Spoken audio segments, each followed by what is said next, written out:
Buenas tardes para todos los participantes en este día de hoy. Es un grato placer para nosotros como representantes de la Fundación para la Prevención Integral tenerlos en esta prestigiosa actividad. Por acá les habla el abogado Jaime Tangarife, quien va a dar inicio y apertura a este interesante taller denominado Criminología para Docentes, donde tendremos a la criminólogo profesora Lilia Rodríguez, compartiendo sus conocimientos sobre prevención y criminología. Les dejo con ella. Adelante, profesora, tiene la palabra. Buenas tardes.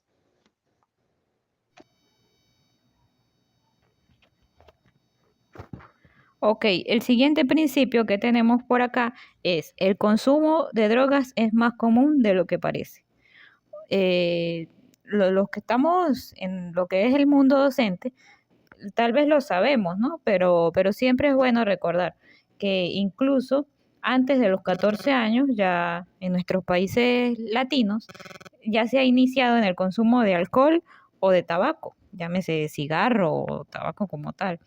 Eh, la marihuana, comúnmente conocida, o el cannabis en su nombre científico, a partir de los 15 años ya es consumida por nuestros jóvenes. Lamentablemente son realidades que hay que asumir.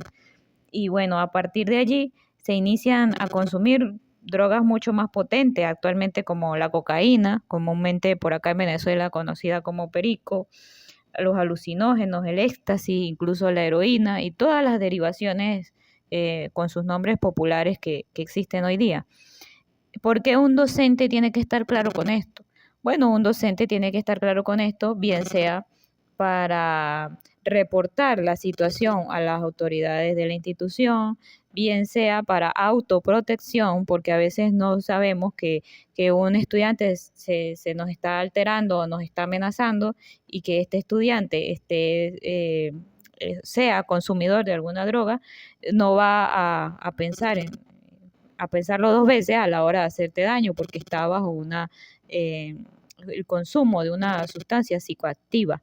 Asimismo, es importante que nosotros como docentes estemos cada día actualizados también con los términos, las denominaciones que le dan los jóvenes a los distintos tipos de drogas, precisamente para bien sea autoprotección o la protección de esos alumnos o de ese alumno. Es importante este tema de las drogas realmente porque es algo que estamos viendo día a día en nuestras aulas.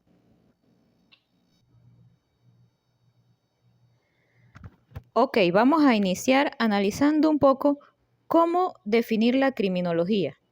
Esa ciencia que muchos confunden con la criminalística, con el CIC, con las huellas dactilares, todo lo que es los rastros de sangre, las pruebas balísticas, etcétera. Todo eso que en realidad es criminalística. Hoy vamos a derribar primero ese paradigma o ese mito, ¿no? Vamos a derribarlo para poder entrar en materia. Primero vamos a hacer eso. Bueno, la palabra criminología deriva del latín criminis y del griego logos, que si los unimos, pues se trata de o resulta el tratado o estudio del crimen. Es lo primero que tenemos que conocer. Básicamente tiene como objetivo investigar la evolución de la personalidad, la evolución también del delito y de los controles sociales, jurídicos, penales que han existido a lo largo de la historia para controlar ese, ese ebullir, ese incremento de los delitos y de las desviaciones. Recordemos que no solamente se van a estudiar o analizar desde la criminología los delitos, sino también las desviaciones.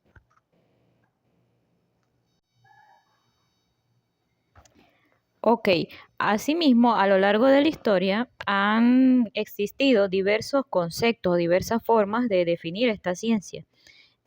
Podemos decir que es empírica porque se basa o trabaja en base a lo que es la experiencia, la comprobación, el método científico. A la vez es interdisciplinaria porque utiliza los conocimientos de diversas ciencias para nutrir o para generar sus teorías y sus explicaciones a lo que es la delincuencia. Básicamente usamos conocimientos de la sociología, de la antropología, de la biología incluso, etcétera, etcétera. Pero hoy día, y es el motivo que nos trae hasta acá el día de hoy, estamos utilizando muchos conocimientos de lo que es la pedagogía y de lo que es la psicología.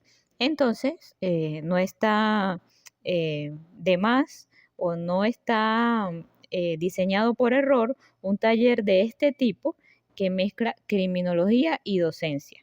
Es espectacular que ustedes hayan querido participar el día de hoy y conocer de estas nuevas tendencias en materia de criminología, porque si se quiere están empapándose de lo último en materia de criminología. Tenemos por acá algunos conceptos de diversos autores, de García Pablos de Molina, de Luis Marco Lepón, de José Ingenieros, de Constancio Bernaldo.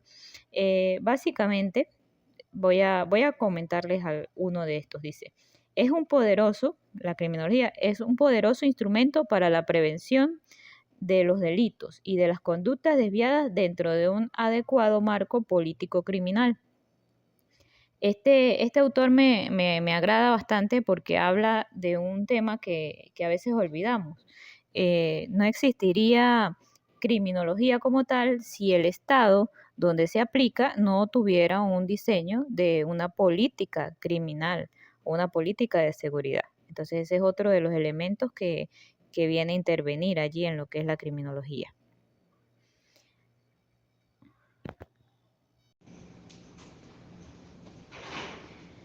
Ok, también tenemos lo que son o lo que representan el objeto de la criminología. El objeto de la criminología, venimos a decir que está conformado por 4 elementos, como lo son el delito, el delincuente, la víctima y el control social. El delito, bueno, toda infracción a la ley penal, lo tenemos bien concebido allí.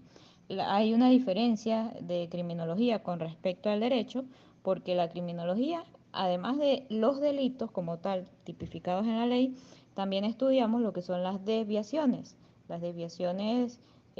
concebidas o entendidas como cualquier comportamiento que no está acorde con la cultura del lugar donde ocurre. Y entonces es tipificado por las mismas personas, por el común del pueblo, como una desviación. Tenemos el delincuente, que sería la persona que infringe la ley penal, o la persona que comete la desviación, también sería el desviado. La víctima, que es la persona que recibe el perjuicio o el daño, que también se pudiera clasificar como primaria, secundaria, terciaria, bueno, eso también tiene unas subdivisiones. Y el control social, que dentro de este entra todos los organismos que regulan la conducta del ciudadano. Desde que nacemos, decía Michel Foucault, estamos sometidos a lo que es un continuo carcelario.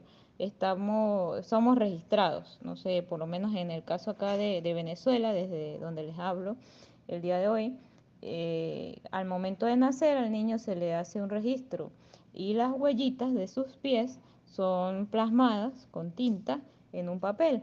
Y desde ese mismo momento, desde ese primer registro, el Estado nos va, si se quiere, regulando nuestra conducta, porque, por ejemplo, luego hay regulaciones a tal edad las vacunas, a tal edad inicia el preescolar, a tal edad inicia la primaria.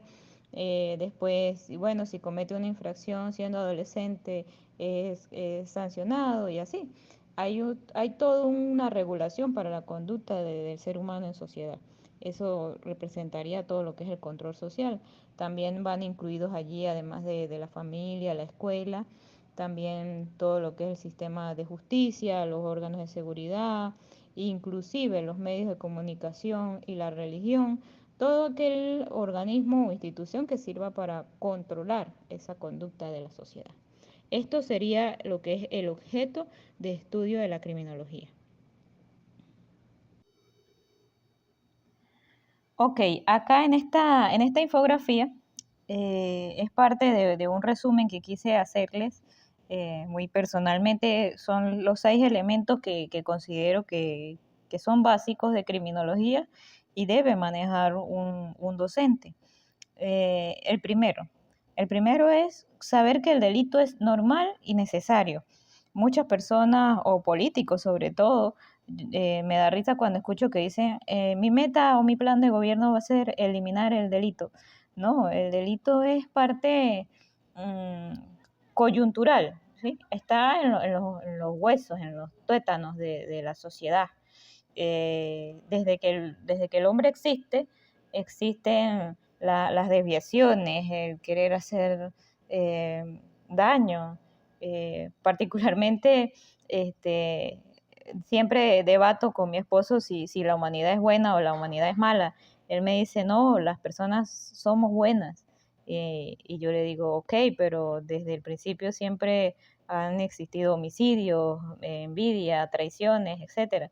Bueno, pero en esencia somos buenos. Lo que pasa es que siempre va a haber deseos internos que a veces no los sabemos controlar y afloran de una u otra manera, generando esa maldad, ¿no? Ese daño hacia el otro. Entonces, el primer principio o fundamento que vamos a tener claro es que el delito es normal y necesario. Necesario porque, bueno, de cierta forma, allí lo van a ver en la infografía, los autores han dicho que gracias a la existencia del delito, las leyes se van actualizando, incluso hay escritos que he tenido la oportunidad de revisar, que dicen que gracias a la existencia del delito, la economía mundial también se mueve. Serían cuestiones ya más profundas de geopolítica para explicarles, pero es básicamente eso, que entiendan que está mal decir que vamos a eliminar el delito. El delito lo vamos a tal vez a controlar o a disminuir. Pueden ser dos términos aceptables para utilizar. Como lo ven en el segundo punto, dice, la imposición de medidas de coerción controlan la ocurrencia delictiva, pero debe quedar claro que los peligros, y entre esos están los delitos, no se eliminan, solo se controlan. Entonces no existe un factor externo que elimine los delitos. O sea, la ley no lo va a eliminar, el miedo que se infringe a la población cuando se castiga a los delincuentes no lo va a eliminar. La existencia de más patrullas, más policías, no lo va a eliminar, solo lo controlan, ¿sí? Ese es el primer punto, los primeros dos puntos que quería que queden bien claritos. El siguiente punto nos dice, violencia y agresividad no son lo mismo. También es muy importante que todos ustedes como docentes o padres de familia, psicólogos, terapeutas, que sé que se han inscrito en este taller, que quisieron participar el día de hoy, que sepamos todos que violencia y agresividad no es lo mismo. La agresividad es un elemento instintivo, viene con el ser humano como animal, ese animal humano que somos, ¿no? Esa agresividad es instintiva, repito. Pero esa agresividad se activa en búsqueda de la defensa de un espacio vital, en búsqueda de una sobrevivencia, ¿sí? En cambio, la violencia es un factor social que se aprende en sociedad y se reproduce. Es decir, el niño puede ser agresivo, puede actuar agresivo cuando siente que le quitan un juguete o que le quitan un alimento de la mano, ofrécele un tetero y arráncaselo para que veas cómo va a actuar. Eso es agresividad en ese momento, porque es algo instintivo para luchar por un objeto o una cosa que le asegura su sobrevivencia. Es algo de la naturaleza, ¿sí? Pero si ya ese es un adolescente, vamos a suponer, y quiere obtener el dinero que tú tienes ahí en el bolsillo, eh, para cualquier cosa, para comprarse unos zapatos, para comprarse una ropa, algo así, que no sea por sobrevivencia, ese elemento ya es social, ya es aprendido, ya es planificado, sobre todo eso es lo que es la diferencia, es planificado, es estudiado previamente y eso es violencia. Entonces tenemos los dos conceptos. ¿Con cuál de los dos nos vamos a enfocar a trabajar para efectos de prevención? Con la violencia. La violencia es lo que vamos a intentar disminuir, comprender, interpretar, etcétera. Es la violencia lo que vamos a estudiar nosotros como criminólogos y bueno, y a conocer todos ustedes como docentes o personas que tratan día a día con público.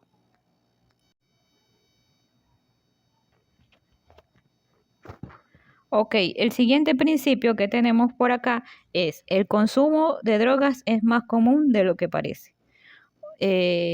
Los que estamos en lo que es el mundo docente, tal vez lo sabemos, ¿no? Pero siempre es bueno recordar que incluso antes de los 14 años, ya en nuestros países latinos, ya se ha iniciado en el consumo de alcohol o de tabaco, llámese cigarro o tabaco como tal.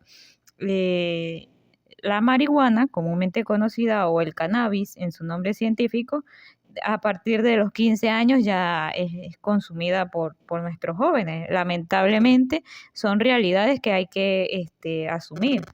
Y bueno, a partir de allí se inician a consumir drogas mucho más potentes, actualmente como la cocaína, comúnmente por acá en Venezuela conocida como perico, los alucinógenos, el éxtasis, incluso la heroína y todas las derivaciones con sus nombres populares que existen hoy día. ¿Por qué un docente tiene que estar claro con esto? Bueno, un docente tiene que estar claro con esto, bien sea para reportar la situación a las autoridades de la institución, bien sea para autoprotección, porque a veces no sabemos que un estudiante se nos está alterando o nos está amenazando y que este estudiante sea consumidor de alguna droga, no va a pensar a pensarlo dos veces a la hora de hacerte daño, porque está bajo el consumo de una sustancia psicoactiva. Asimismo, es importante que nosotros como docentes estemos cada día actualizados también con los términos, las denominaciones que le dan los jóvenes a los distintos tipos de drogas, precisamente para bien sea autoprotección o la protección de esos alumnos o de ese alumno. Es muy importante este tema de las drogas realmente porque es algo que estamos viendo día a día en nuestras aulas.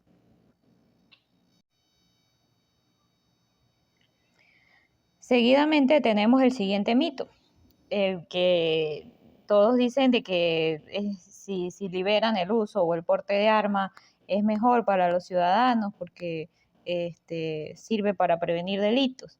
Y pues desde la criminología, aquí no les estoy hablando mi opinión personal, les estoy hablando en base a estudios científicos que demuestran que las armas no sirven para prevenir. ¿Por qué? Bueno, porque en realidad quien porta un arma debe estar dispuesto a usarla. Anteriormente, el solo hecho de mostrarla anteriormente, escúchese bien, era un método disuasivo para ahuyentar a los agresores.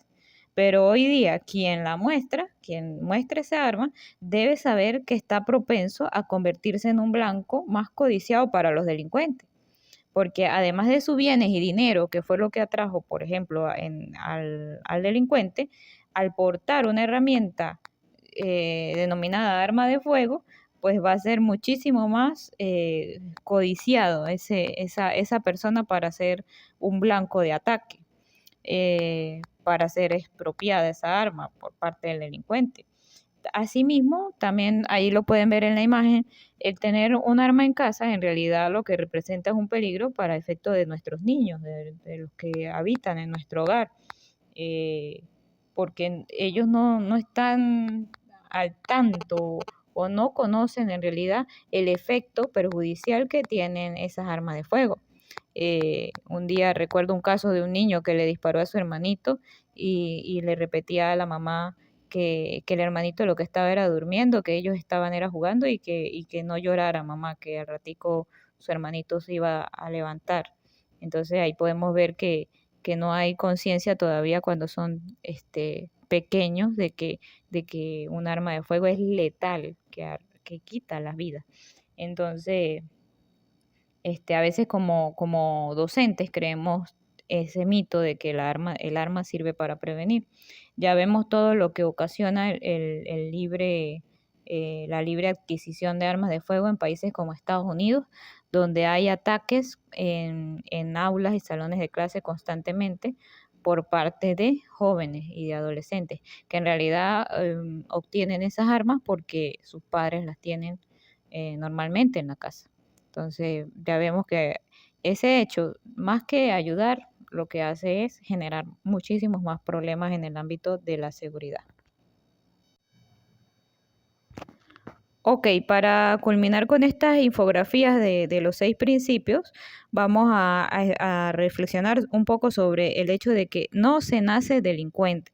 En realidad, la respuesta para mí, cuando me preguntan, ¿pero el delincuente nace o se hace? Yo pudiera decir que se hace, o mejor dicho, que lo hacen, pues aunque genéticamente haya una predisposición, por ejemplo, al consumo de alcohol. eh, es importante que sepamos eso. Por ejemplo, los padres que han sido alcohólicos, altos consumidores de alcohol, y engendran hijos, esos hijos tienen una predisposición genética a ser alcohólicos. Ajá. También hay algunas personas que tienen ciertamente una desviación mental que los convierte en psicópatas. Es cierto, pero eso es uno de cada 1000% de las personas, de los habitantes del planeta. Entonces, ¿qué es lo que sucede en realidad con el común de la delincuencia? Bueno, el común de la delincuencia es que ocurre que esa persona tiene unas experiencias tan fuertes, tan crueles a veces a nivel familiar, a nivel social, bien sea por pobreza, bien sea por maltrato, etcétera, que lo llevan a pasar ese umbral de ser persona buena a convertirse en una mala persona, en una persona capaz de cometer delitos y delitos de gran complejidad.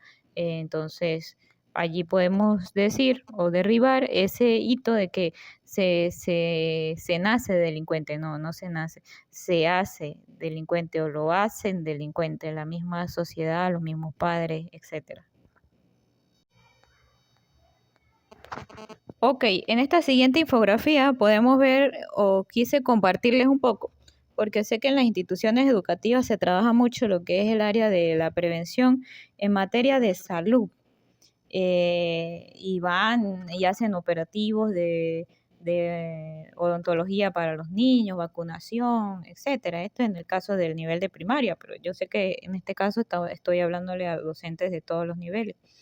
Pero siempre es más común la prevención a nivel de salud. Sin embargo, quería comentarles que la violencia ha sido calificada por lo que es la Organización de Naciones Unidas como un problema de salud pública. ¿Por qué es un problema de salud pública? Bueno, porque afecta indistintamente el bienestar de todos los ciudadanos, de toda la población, y está tomando gran nivel de magnitud. Entonces, por eso la violencia se entiende actualmente como un problema de salud pública cuya génesis o cuyo origen es multicausal y sobre el cual intervienen una serie de factores de riesgo que constantemente pueden venir ocurriendo en los alrededores o en lo que es el contexto del ambiente educativo. Pero por eso mismo de que se presenta dentro de un ambiente específico, entonces dicho problema se puede focalizar, ubicar, analizar y se pueden tomar algunas acciones preventivas o correctivas ante el mismo, que es lo más importante a saber para nosotros como docentes.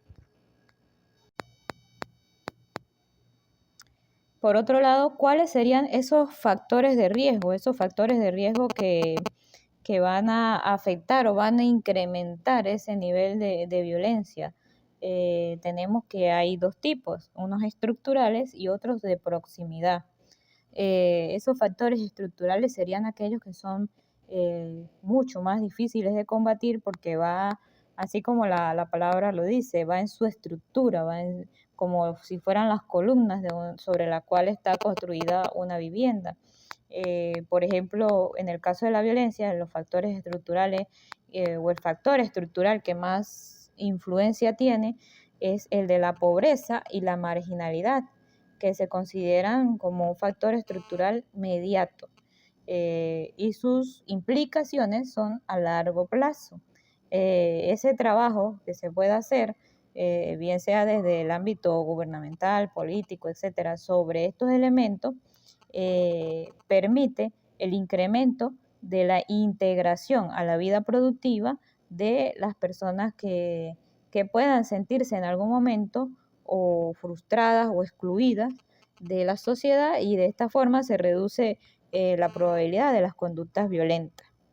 Asimismo, tenemos los elementos o los factores de riesgo que se denominan de proximidad, que son aquellos eventos que instigan la violencia o que hacen mayor el riesgo de presencia de la violencia, como lo pudieran ser el porte de armas y la ingesta de alcohol.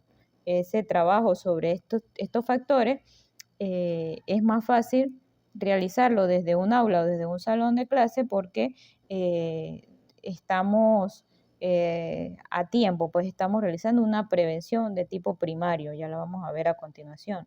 Y acá abajo en la infografía les coloqué esta frase, dice: al igual que la salud, la seguridad es un aspecto fundamental ¿de qué? De la calidad de vida. Eso es lo que en verdad estamos buscando obtener, ¿no? Un alto nivel de calidad de vida. Por lo que hoy se habla de comunidades seguras y vigorosas. Entonces, la meta, según la ONU, debe ser obtener comunidades seguras y vigorosas, porque no solamente es trabajar el ámbito de la salud, sino de la prevención también de la violencia. Así entonces, la prevención tiene un doble sentido. Por un lado, atacar los factores que favorecen la criminalidad, y por otro lado, enraizar en la población una actitud o un reflejo preventivo que busque soluciones a las problemáticas que se presentan día a día en el ámbito de la escuela o de la comunidad. Ok, con respecto a lo que son los niveles de intervención preventivo, es bueno saber que existen 3 niveles. Tenemos lo que es la prevención primaria, la prevención secundaria y la prevención terciaria. Esa prevención primaria en realidad es la que sucede en lo que son los ámbitos escolares o los ámbitos educativos, para hablar en un término más amplio. Se actúan sobre un contexto social o situacional que en algún momento pueda estar favoreciendo la violencia. Y para prevenir que siga ocurriendo o para disminuir su ocurrencia, se trabaja con talleres, con charlas, con distintas herramientas, videoforos, todo lo que usamos en el ámbito educativo, ¿no? Lo que se busca es identificar las condiciones de ese entorno físico o social que están brindando oportunidades para la realización de actos delictivos. El objetivo de esa intervención es alterar las condiciones existentes a fin de que no se produzcan tantos delitos o delitos en ese ámbito escolar, ¿sí? Recordemos que el delito migra, el delito se mueve, el delito se desplaza, y por lo tanto, pues si podemos ayudar en que ese desplazamiento ocurra en nuestro ámbito educativo, pues para eso es la prevención primaria. Por otro lado, tenemos la prevención secundaria, que ya es dirigida a grupos en específico, grupos de riesgo. Es decir, que es como un tratamiento ya a lo que son las víctimas y ese apoyo para evitar la revictimización. O bien también es un tratamiento para aquellas personas que son violentas o que han cometido algún delito, para que no sean futuros victimizadores. Y por otro lado tenemos la prevención terciaria, que va dirigida a grupos específicos de personas que ya han cometido infracciones de la ley, que han ingresado al sistema penal y necesitan un proceso de rehabilitación. Allí podemos entonces comprender que en el aula hacemos prevención primaria. Si ocurre algún delito y necesitamos el apoyo de los organismos de seguridad, eso ya sería prevención secundaria. Entonces, y cuando ya el delincuente está bajo rejas o bajo prisión, ya lo que se requiere es una prevención terciaria, que es en sí lo que es la rehabilitación y la readaptación social.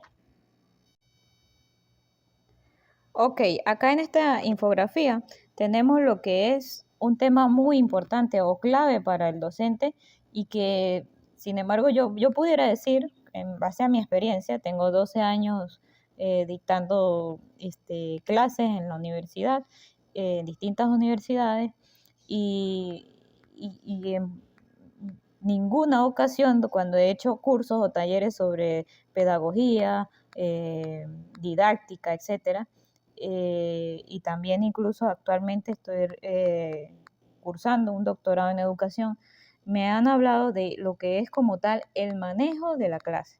¿Cuál es el objetivo de un profesor que maneje adecuadamente la clase?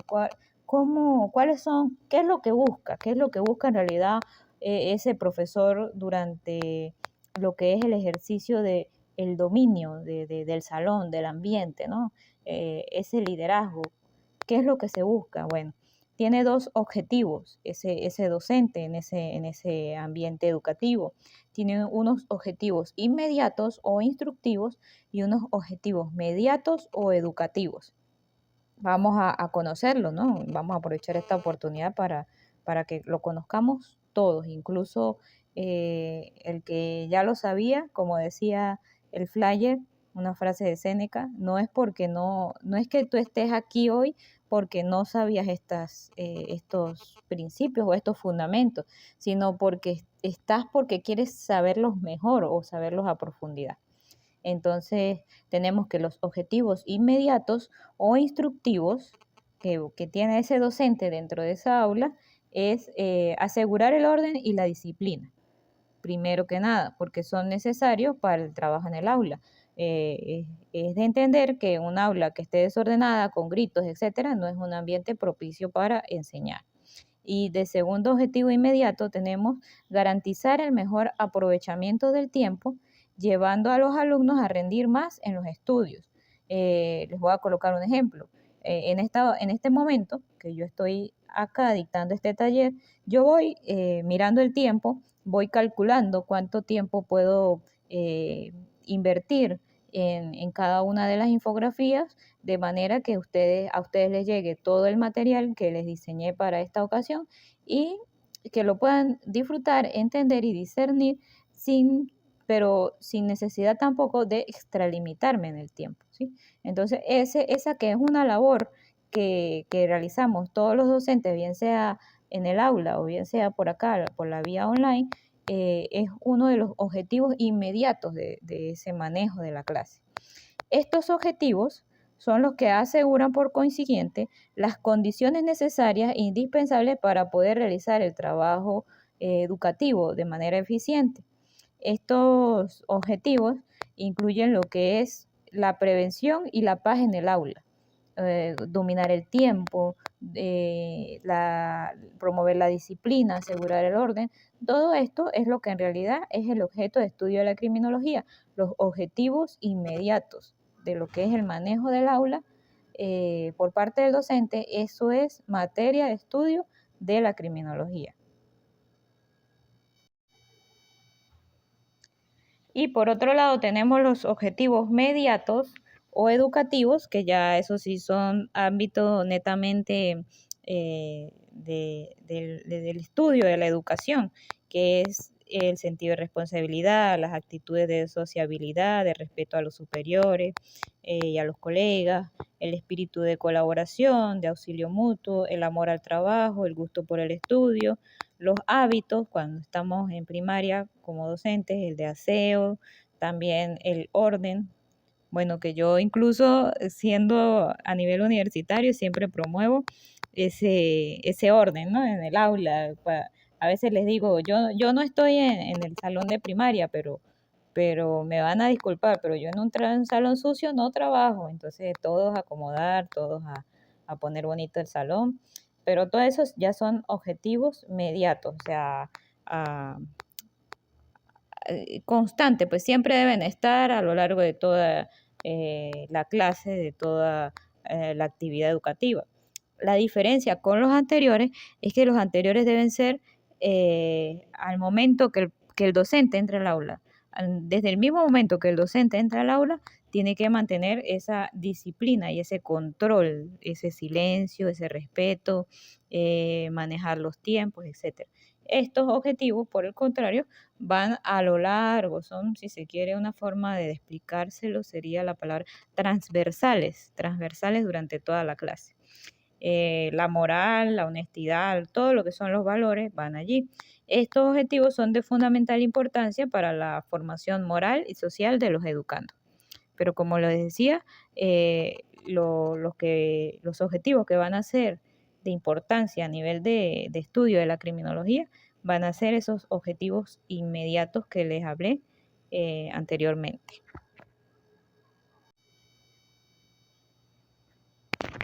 Por otro lado, hay 3 tipos de manejo de la clase. Esto según los investigadores de esta área amplísima y tan bonita de la educación, ¿no? Tenemos el manejo correctivo, el manejo preventivo y el manejo educativo. Vamos a conocer un poquito de las 2 primeras. El manejo correctivo consiste en la vigilancia rigurosa, castigándose a posteriori las infracciones cometidas por los alumnos. El manejo correctivo se ha usado y abusado en épocas pasadas. Podemos definirlo como un anacronismo condenado hoy día por la psicología y por la moderna pedagogía por ser perjudicial a la formación de personalidades sanas y equilibradas. Allí podemos recordar las anécdotas de nuestros padres o de nuestros abuelos también, que dicen que para que la letra con sangre entra, ¿no? Los golpes de los maestros con las reglas, con los borradores del pizarrón, con el hecho de castigarlos arrodillados encima de semillas de maíz, de granos de maíz, o los jalones de oreja, o los castigos en público colocándole orejas de burro a los niños, etcétera, distintas estrategias que existían para corregir, pero en realidad ese manejo correctivo lo que era un manejo traumante de lo que era nuestra infancia, ¿no? También tenemos el manejo preventivo, que consiste en prever las infracciones anticipándose a ellas y evitar sus causas, impidiendo así su incidencia. Ese manejo preventivo es hasta cierto punto eficaz y valioso, pero usado exclusivamente no ayuda al sentido de responsabilidad ni los hábitos fundamentales de autogobierno tan esenciales para la formación de la personalidad de los alumnos. En traducción, en palabras más sencillas, ¿qué quiere decir esto? Bueno, que el colocar muchas normas a los estudiantes en el aula, pero no dándoles como esa libertad o autonomía para discernir cuando algo está bien o algo está mal, hasta cierto punto es simplemente como que legislar y controlar por coacción a los estudiantes. A esto se refiere el hecho de que solo el manejo preventivo no es suficiente. Ya lo vamos a ver cómo es que esa prevención, que sería el área ideal de la criminología, unida a la educación, que sería el trabajo del docente, es lo ideal. Vamos a verla a continuación. Ok, y acá tenemos lo que es el manejo educativo de la clase. Consiste en formar el espíritu de los alumnos para el autogobierno y la autodisciplina consciente, ese despertar de la conciencia de nuestros estudiantes, y que va a servir no solo para el ámbito educativo, sino para incluso el ámbito familiar, el ámbito laboral. Ese manejo educativo del aula o del ambiente de clase es el ideal según la moderna didáctica. Representa el control efectivo ejercido no por procesos autoritarios ni coercitivos, sino por el mando democrático del profesor. Es decir, que el docente debe tener cierto poder de persuasión, además de lograr ganarse la estima y el respeto de sus estudiantes. Y el orden y la disciplina que hablábamos en el caso del manejo preventivo van a surgir porque va a hacerse como una actividad consciente y no impositiva. ¿Por qué? Porque se originan responsabilidades, se distribuyen roles entre lo que son los docentes y su clase. El profesor ya no necesita asumir en este caso un papel de dictador o de fiscal, sino de un superior que a la vez tiene la función de un orientador o un guía. Esos alumnos van a ganar, como decía, un despertar de conciencia, además mayor responsabilidad y se convierten en guardianes de lo que son de lo que es su conducta dentro del aula, ¿sí? Entonces ese es el objetivo en realidad del docente, mantener un correcto manejo de la clase. Entonces ya hemos visto cómo de las tres formas como se puede realizar. Bueno, y para culminar, quise traerles o compartirles estas 6 características de lo que es un excelente maestro, o por lo menos son las que siempre recuerdan los estudiantes de los maestros que les han dado clase, ¿no? Entonces, quise compartirlas además para agradecerles por su presencia hoy con nosotros acá y por sus ganas de querer aprender muchísimo más sobre criminología. Bueno, a continuación podemos dar apertura al inicio del ciclo de preguntas y respuestas.